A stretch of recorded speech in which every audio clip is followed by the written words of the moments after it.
Sucede también un aumento de los triglicéridos. Esos triglicéridos aumentados van a condicionar una inmunodeficiencia y entonces esto hace una inmunodeficiencia adquirida, y estas tres condiciones, cuando se presentan en forma simultánea, van a llevar al individuo a la muerte.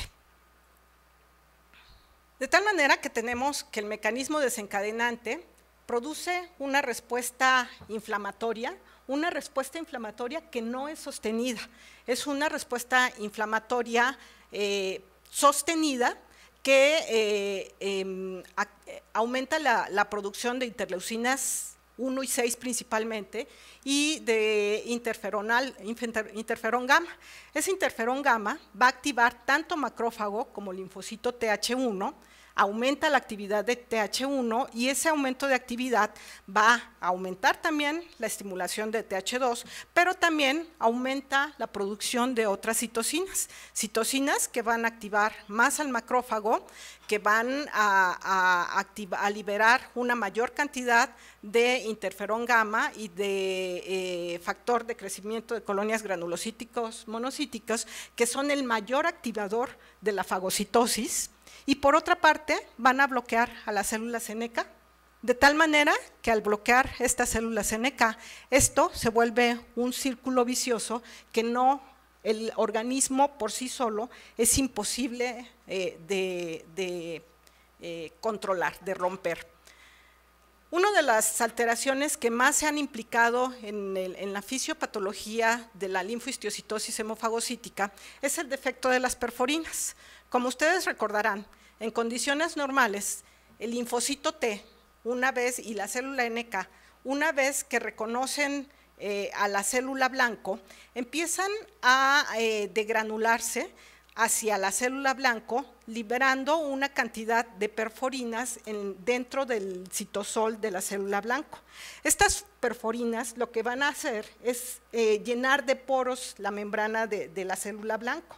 Y al llenar de poros la célula blanco, aumentan su permeabilidad, pero al mismo tiempo liberan granzimas, y estas granzimas van a activar a las caspasas. Las caspasas entonces activan la apoptosis y llevan a la célula a una muerte celular programada, pero además la presencia de estos poros aumenta la permeabilidad, de tal manera que hay dos mecanismos por los que los macrófagos desaparecen, tanto por la apoptosis como por la lisis osmótica, que produce ese aumento de la permeabilidad en la membrana. ¿Qué pasa en la linfohistiocytosis hemofagocítica? Este mecanismo de liberación de perforinas y activación de las granzimas es defectuoso. En la forma familiar, en la gran mayoría de las condiciones, se ha encontrado que esta perforina está ausente o está sumamente disminuida. En las formas secundarias, esta liberación de perforina también disminuye, y disminuye en una forma tan importante que compromete la muerte celular programada de la célula blanco. Todos estos factores están involucrados, de tal manera que, como ustedes pueden ver, no son nada más la alteración en la liberación de perforinas, sino que dependiendo de cuál es el gene que está alterado, será diferente el sitio de defecto, pero que finalmente concluyen en la limitación de la apoptosis, por un lado, y por otra parte, en la liberación de las perforinas que no se hace hacia la célula blanco. De tal manera que estos son las alteraciones genéticas que actualmente son conocidas y que seguramente en el transcurso de los siguientes años iremos conociendo algunas más.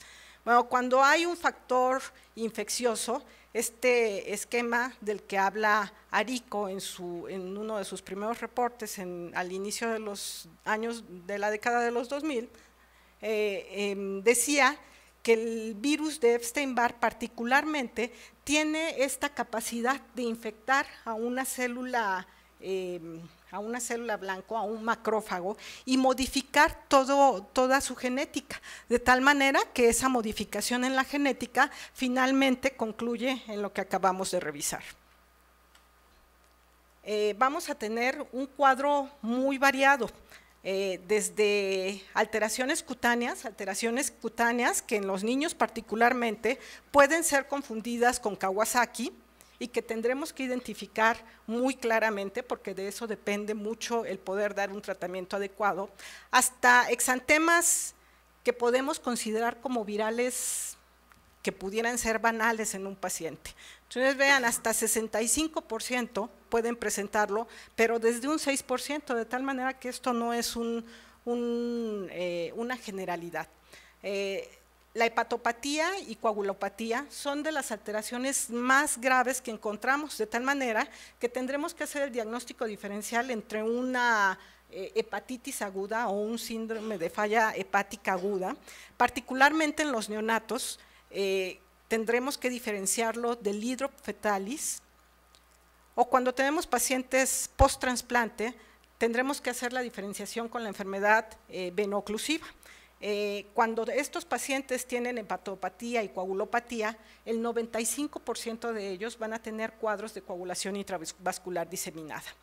Las alteraciones pulmonares, estos autores reportaron en 17 de 25 pacientes que identificaron con este síndrome, cambios radiológicos que sugerían una neumonía, pero que no respondían adecuadamente a los tratamientos, de tal manera que en estos pacientes que presentaron, el 88% tuvieron un desenlace fatal por las alteraciones pulmonares básicamente. Las alteraciones neurológicas son un indicador de muy mal pronóstico. Cuando tenemos pacientes con alteración neurológica, con involucro neurológico, con mucha frecuencia el desenlace es fatal. Esto se ve con muchísima más frecuencia en el paciente que tiene la forma primaria, pero el paciente con la forma adquirida también lo puede presentar. Puede ser la alteración tan sutil que clínicamente no lo identificamos y solamente cuando hacemos una punción lumbar podemos encontrar pleocitosis con hiperproteinorraquia. Eventualmente podemos identificar los hemofagocitos, pero en los cuadros graves podemos encontrar a pacientes que tienen alteraciones tan graves como un estado convulsivo no controlado o una pérdida de la conciencia. La resonancia magnética es un elemento de mucha ayuda para identificarlos, porque en las formas leves podemos ver nada más un reforzamiento leptomeningio, y esto nos debe de orientar a que sí hay involucro del sistema nervioso central. Y les repito, esto es importante porque la intensidad del tratamiento debe de ser mayor en este grupo de pacientes.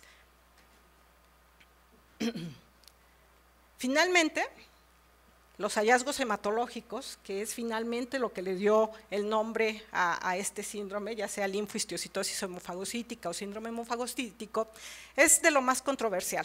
Uno pensaría, bueno, si tenemos un síndrome hemofagocítico, pues lo que tenemos que identificar es hemofagocitosis en la médula ósea o en algún otro órgano.